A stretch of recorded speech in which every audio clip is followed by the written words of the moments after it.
जी ये कह रहा था कि सुप्रीम कोर्ट का फैसला सरकार को भी और हम सब भारतीयों को स्वीकार्य है और हमेशा से सुप्रीम कोर्ट का सम्मान हुआ है। मैं समझता हूं कि जो भी सुप्रीम कोर्ट ने फैसला दिया है वो सरकार के लिए भी मान्य है और हम सब तमाम भारत के लोगों के लिए मान्य है। इसी से देश की एकता और अखंडता जो है वो मजबूत होगी।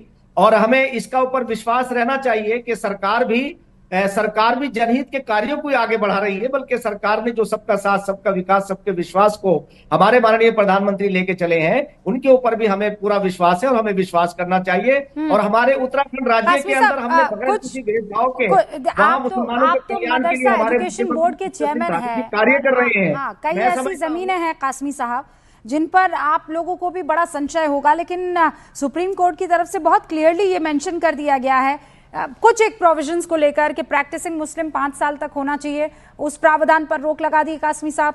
दूसरा ये कि जहां तक संभव है सीईओ एक मुसलमान होना चाहिए, लेकिन उसे रद्द नहीं किया गया है वो जो प्रोविजन है।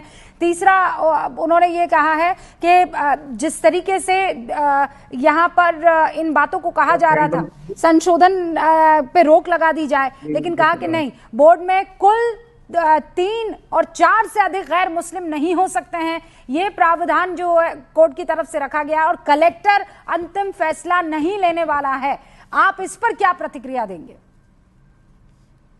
देखिए, ये सारे फैसले जो माननीय सुप्रीम कोर्ट ने दिए हैं, मैं समझता हूं कि ये बहुत कारगर हैं और इससे जो मुसलमानों में ये भ्रम पैदा कर रहे थे जो तथाकथित लोग, उस पर जो है अब अंकुश लगेगा। सरकार की मंशा ये है कि जो 60 सालों के अंदर कांग्रेस ने अपने मीडिएटरों के जरिए से वक्फ बोर्ड को बर्बाद किया था ताकि उसमें ट्रांसपेरेंसी आए, ईमानदारी आए। अब आप बताइए रूबिका जी कि ये वक्फ संपत्तियां अगर अगर उनका सही इस्तेमाल होता तो मैं समझता हूं कि आज आज भारत के अंदर गरीब मुसलमान नहीं होते, अनपढ़ नहीं होते।